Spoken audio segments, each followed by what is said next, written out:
Magandang araw mga katukan at kasagupaan dyan. Almost 2 years po tayong hindi nakapag-upload ng mga videos tungkol sa mga manok panabong. Ngayon, ipapakilala na po namin ang mga winning line ng Inting Buticol Game Fowl Breeding Farm. Bago ang lahat, pakiclick ang like, subscribe at notification bell. Then follow Inting Buticol Facebook page and YouTube channel para updated po kayo sa mga latest video o episode. Ipapakilala na po namin ang mga broodcock at ang mga inahin na maging crossbred dito sa Inting Buticol Game Fowl Farm. Sa episode na ito, una po nating ipapakilala at ipapakita sa mga katukaan at kasagupaan ang mga winning line broodcocks ng Inting Buticol Game Fowl Breeding Farm. Ang una ay ang Butcher. Ito po ay galing sa kaibigan natin at sisiyo pa lamang po nang dumating sa Inting Buticol Farm. Pure Butcher po ito at may record na 5 wins, walang sugat at may edad na 5 years. Kunting kaalaman tungkol sa Butcher. Ang bloodline ng Butcher ay resulta ng mga cross sa pagitan ng White Hackle Fowl at Spanish Speeders. Ito ay lumalabas na may mas mabilis na bersyon ng mga White Hackle Fowl. Ang pamilyang ito, lalo na sa mahilig sa game fowl, ay bumuo ng isang fast-breaking raid game fowl na napakahalagang lahi na kapag pinagsama sa mga bagong modelo ng game fowl would improve the winning percentage sa mga crosses na mga breeding. Ang mga Butcher ay straight comb, red, na kadalasang white-legged or yellow-legged. Kilala sila sa kanilang kakayahan na may accurate cutting ability at matalinong estilo ng pagkikipaglaban. Na sinasabi ng karamihan ng mga eksperto at fowl gamer na when a Butcher hits you, you are hit. Kung tatama yung Butcher, talagang tatama talaga. So accurate talaga yung palo ng Butcher. The Butchers are known primarily as head and neck cutters, and that is what is needed in short hair fighting. But they can do cut very well to the body. In addition, they are known as good side steppers. They can wave when their opponent comes in with a killer attack, but they can initiate a killing shuffle because they are deadly cutters. Description ng isang Butcher: straight comb, low to medium station, low set wings that meets at the back, deep keeled, great cutters, light-legged, mostly white-legged, and some come yellow-legged. Ang pangalawang winning line broodcocks ng Inting Buticol Game Fowl Breeding Farm ay ang Maclean. Ito rin po ay galing sa kaibigan natin. Sisiyo pa lamang nang dumating sa Inting Buticol Farm, katulad din ng Butcher. Pure Maclean po ito at may record na 4 wins, walang sugat at may edad na 5 years. Halos magkasabay po sila ng Butcher nang dumating sa Inting Buticol Farm. Kunting kalaman tungkol sa Maclean. Ang Maclean Hats ay isa sa mga maalamat na game fowl bred na nagtagumpay sa pagsubok ng panahon sa mga broodstock breeder at ang mga supling nito. Hango sa pangalan ni Mr. E.T. Maclean and Mr. E.S. Hats noong early 1930s.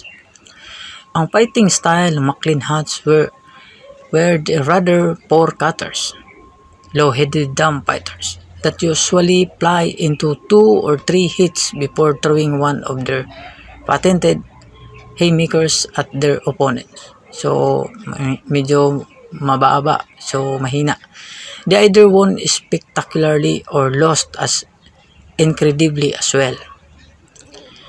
Today, Maclean Hats are more high-flying and are faster. So, may pagbabago na. So, upgraded na po yung Maclean Hats sa ngayon.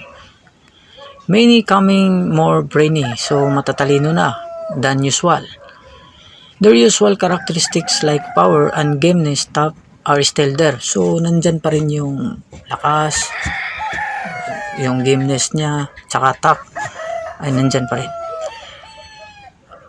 Their blows often packing a wallop. So, kung titera talaga sila, wallop talaga. So, sa bayan, makikipag sa bayan. They are basically medium station and P-com with some coming street com. Hats, traits, or Macklin traits, ito yung mga niya, characteristics. Ito yung lahi. Gameness, power hitting, and toughness. Ang pangatlong winning line broadcast ng Inting Butikol Game Fowl Breeding Farm ay ang sweater.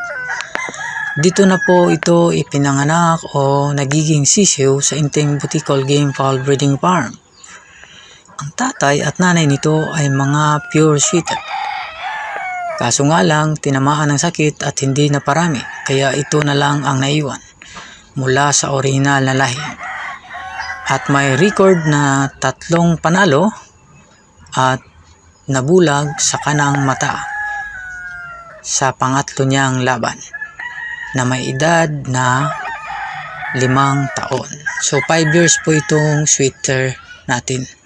So produkto po ito ng Inting Butikol Game Fowl Breeding Farm. Konting kaalaman tungkol sa sweater. The sweater is synonymous with the king of the game fowl and is an absolute winner.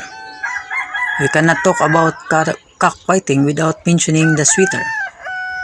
Developed by Carol Naismith, sweater has consistently won the majority of derby fights in hard competition over the years in the bloodiest cockfights in the Philippines and Mexico.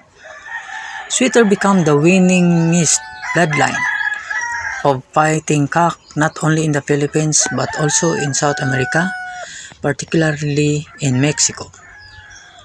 Although Carol is not the original breeder of the famous bloodline, he is the instrumental in its popularity and the one who refined its bloodline, so he deserves all credits for the sweater development.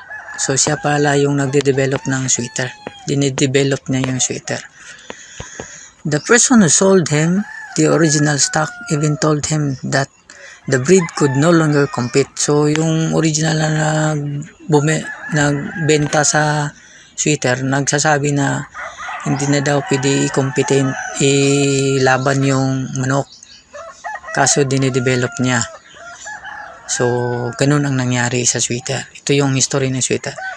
So naghanap si Carol's ng partners. So tutuloy natin ha. Carol's partnership with one of the Philippines' best, Rafael Nini Abelio. So ito yun. Paid off and the bloodline became not only famous but the leader in cockfighting. So nagpartner sila, dinidevelop nila yung manok, panabong, at yun, maganda yung resulta. Nagiging leader sa cockfighting. So nagiging matalin, yung magaling talaga. Mostly nananalo sa derby, sa mga bloodiest cockpits sa buong bansa dito sa Pilipinas, hindi lang, pati na sa ibang bansa. So international yung sweater. The sweater is a truly a winning bloodline that pounds its opponent into either submission or retreat. So talagang never surrender pala tong sweater. They are known for their fast and relentless attacks in both air and ground until their opponents could no longer fight back. So taas at baba pala yung away ng sweater. Tandaan, taas at ibaba.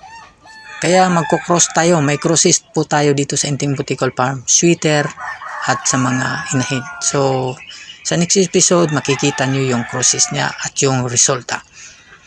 Sweaters are fast and high flyers that could attack the opponent in multiple ways.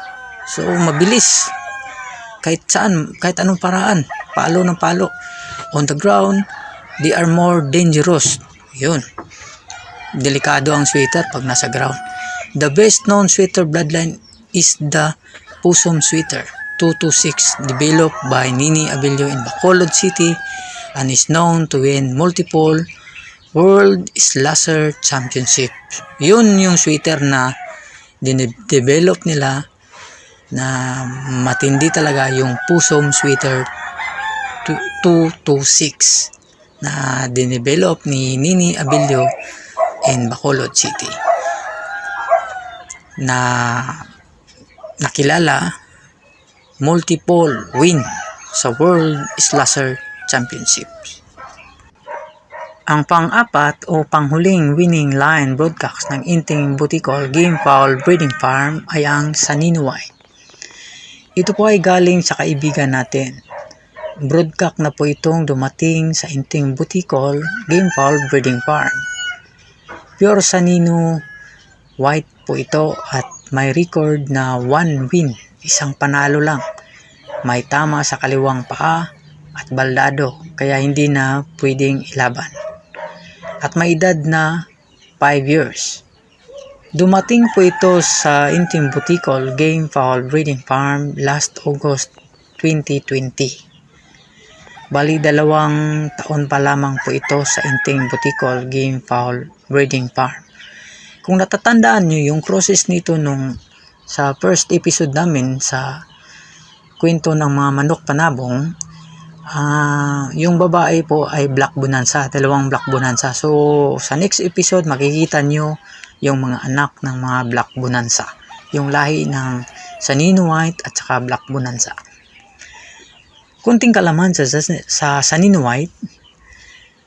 Ang Sanino White po ay galing kay Joe Sanino White o Camiguin Island. So hindi po natin siguradong, wala po tayong masyadong alam tungkol sa Sanino White. Kaya po dito sa Inting Buticol Farm, pinilit namin observe yung galaw ng Sanino White, kung paano siya makikipaglaban sa iba-ibang bloodlines ng mga manok panabong. Kaso nga lang, medyo may katandaan na yung Sanino White natin. So medyo hindi na siya katulad nung mga nasa stag pa yung edad niya, na talagang yun talaga yung makikita mo yung paano yung style, yung fighting style ng Sanino White. At yung niya, galaw, baka medyo alam nyo na sa mga matatanda ng mga broadcast, nag-uunahan yun. Parang salto na kapag nakikipag-away. Hanggang dito na lang mga katukaan at kasagupaan. Abangan nyo ang next video o episode dito sa Inting Buticol Game Fowl Breeding Farm.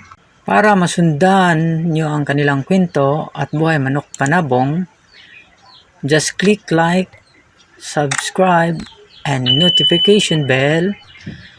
Then follow Inting Buticol Facebook page and YouTube channel para maging updated po kayo sa mga bago naming videos. Inting Buticol, ang mga kwento sa mundo ng manok panabong.